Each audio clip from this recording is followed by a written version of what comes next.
Welcome to MH education point.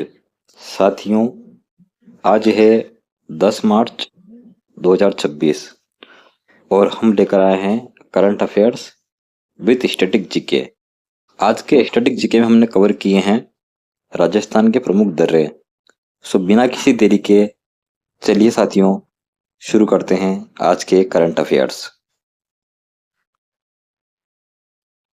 तो पहला प्रश्न हमारे सामने है, आयतोल्ला अली खामेनेई के निधन के बाद में ईरान के नए सर्वोच्च नेता जो है यानी कि सुप्रीम लीडर जो है के रूप में किसे नियुक्त किया गया है? तो वो नियुक्त होने वाले व्यक्ति हैं Mujtaba Khamenei. Option B is correct answer. Iran में सर्वोच्च नेता का पद सबसे शक्तिशाली होता है। अली खोमेनेई के बाद उनके जो पुत्र हैं मुज्तबा को यह जिम्मेदारी दी गई है जो सेना और विदेश नीति पर अंतिम निर्णय लेते हैं। ठीक है ना साथियों, चलिए आगे बढ़ते हैं। अगला प्रश्न,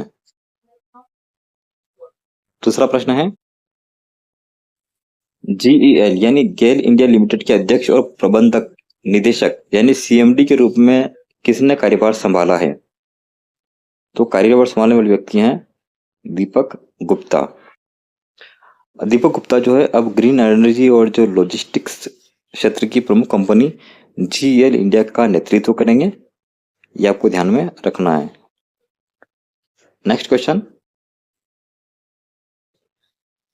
इंडिया यूके आर्चिव्स अवार्ड 2026 से लंदन में किस केंद्रीय मंत्री को सम्मानित किया गया है?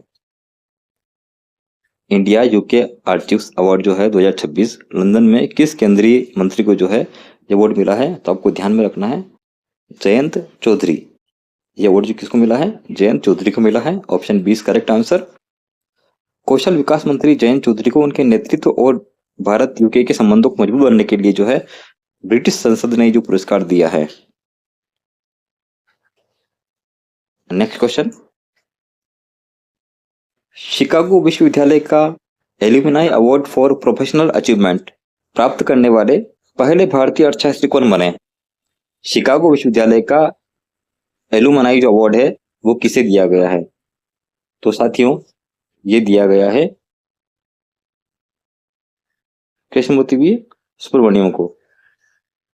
तो भारत के पूर्व सीईए जो है सुब्रमण्यम को उनके वैश्विक आर्थिक शोध के लिए ये ऐतिहासिक सम्मान है मिला है। अगला क्वेश्चन है, आंध्र प्रदेश सरकार ने गिरती प्रजनन दर यानी कि फर्टिलिटी रेट जो है उसको सुधारने के लिए और तीसरे बच्चे के जन्म पर कितनी राशि की घोषणा कर दी है? तो आंध्र प्रदेश ने ये राशि जो दी है वो 25,000 की राशि घोषित की है। Option C is correct answer. मुख्यमंत्री चंद्रबाबू नायडू ने, यानी आंध्र प्रदेश के मुख्यमंत्री कौन है? चंद्रबाबू नायडू है, ने राज्य की युवा आबादी यानी कि डेमोग्राफिक जो डिवाइडेंड है उसको बनाए रखने के लिए यह वित्तीय जो प्रोत्साहन है शुरू किया है। नेक्स्ट क्वेश्चन, भारतीय स्टेट बैंक यानी कि एसबीआई ने महिला सशक्तिकरण के लिए कितनी राशि का जो है सिंडिकेटेड सोशल लोन जुटाया है? तो साथियों वो सिंडिकेटेड जो लोन है वो कितना है? $500 मिलियन। कितना है? $500 million. Option C is correct answer. तो ये जो ऋण है ESG यानी कि एनवायरमेंटल सोशल गवर्नेंस जो है फ्रेमवर्क के तहत विशेष रूप से महिलाओं से जुड़ी परियोजनाओं के लिए निकाला गया है, तय किया गया है साथियों। अगला प्रश्न है, जल महोत्सव 2026 का आयोजन जल शक्ति मंत्रालय द्वारा कब से कब तक किया जा रहा है? जल महोत्सव 2026 का आयोजन जो है जल शक्ति मंत्रालय द्वारा कब से कब तक आयोजित किया जाएगा? तो करेंगे 8 मार्च से 22 मार्च तक साथियों। तो यह महोत्सव जो है 22 मार्च को खास करके जल दिवस है। जल दिवस का मनाते हैं साथियों, ध्यान रखना 22 मार्च को मनाते हैं। उसी के अवसर पर जो है जल महोत्सव 2026 का जो है आयोजन जल शक्ति मंत्रालय द्वारा जो है आयोजित किया जा रहा है। अगला क्वेश्चन है, सर्जनी शिखर सम्मेलन यानी कि सर्जनी जो समिट है उसका आयोजन कहां पर किया गया है जिसमें आईटीबीपी और बीएसएफ ने भी भाग लिया है? तो साथियों इसका आयोजन जो है वो किया गया है उधमपुर में। अब आपको कमेंट सेक्शन में ये बताना है कि उधमपुर कहाँ है। तो उत्तरी कमान द्वारा सीमा सुरक्षा समन्वय और इंटेलिजेंस शेयरिंग को बेहतर बनाने के लिए इसका आयोजन जो है किया गया है। नेक्स्ट क्वेश्चन, अमेरिका के किस नेशनल पार्क में स्थित एकिनस नामक जो अम्लीय गीजर है उसमें हाल ही में विस्फोट देखा गया है? तो साथियों, वो जो गीजर है ना, येलोस्टोन नेशनल पार्क, ये दुनिया का सबसे बड़ा अम्लीय गीजर है जिसका पीएच मान लगभग कितना होता है? 3.5 है। ये भी आपको ध्यान में रखना है। अगला क्वेश्चन, 2026 के नेपाल आम चुनाव में कौन सा नेता प्रधानमंत्री पद की दौड़ में सबसे आगे चल रहा है?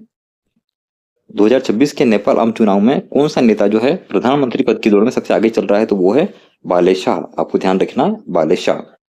रैपर और काठमांडू में मेयर बालेशाह की जो राष्ट्रीय स्वतंत्र पार्टी यानी कि आरएसपी जो है को बड़ी सफलता मिल रही है। नेक्स्ट क्वेश्चन, प्रसिद्ध जवाहर सुरंग, अब यहां से हम जो है स्टैटिक जीके लेके आए हैं। प्रसिद्ध जवाहर सुरंग जो है वो किस दर्रे में स्थित है? ठीक है ना साथियों, तो वो है बनिहाल दर्रे में। कहाँ है? बनिहाल दर्रे में। अगर हम बनिहाल दर्रे की बात करें तो जम्मू कश्मीर को श्रीनगर से जोड़ने वाला दर्रा ही है और पीर पंजाल श्रेणी में यह स्थित है। ये भी आपको ध्यान में रखना है। अगला प्रश्न हमारे पास में, अटल टनल यानी कि 9.02 किलोमीटर का निर्माण है किस दर्रे के नीचे किया गया है? ठीक है ना साथियों, तो किया गया है अटल टनल का जो है शिव किला। ठीक है, ये हिमाचल प्रदेश में स्थित है और मनाली और लाहौल स्पीति को घाटी को जोड़ता है। नेक्स्ट क्वेश्चन, कौन सा दर्रा भारत यानी कि सिक्किम को चीन यानी तिब्बत से जोड़ता है और प्राचीन रेशम मार्ग का हिस्सा है? ठीक है ना साथियों, तो वो है नाथुला दर्रा। कौन सा दर्रा है? नाथुला दर्रा है। Option B is correct answer. इसे 1962 में बंद किया गया था और 2006 में जो है व्यापार के लिए इसको वापस से खोल दिया गया था। आपको ध्यान रखना है। अगला क्वेश्चन है, सतलुज नदी भारत में किस दर्रे के माध्यम से प्रवेश करती हैं? तो साथियों, वो करती हैं शिवकिला दर्रे से। हिमाचल प्रदेश में स्थित है और भारत चीन सीमा पर एक व्यापार केंद्र यहाँ पर स्थित है। अगला प्रश्न हमारा, कैलाश मानसरोवर यात्रा के लिए प्रसिद्ध लिपुलेख दर्रा जो है वो किस राज्य में स्थित है? लिपुलेख दर्रा जो है साथियों वो उत्तराखंड में स्थित है। Option C is correct answer. यह भारत चीन और नेपाल के टी जंक्शन पर स्थित है और सामयिक रूप से महत्वपूर्ण भी दर्रा है। ठीक है साथियों, तो आप हमारे चैनल को सब्सक्राइब करें, वीडियो को लाइक करें और अधिक से अधिक दोस्तों के साथ शेयर करें। मिलते हैं कल इसी वक्त। Thanks for watching the video.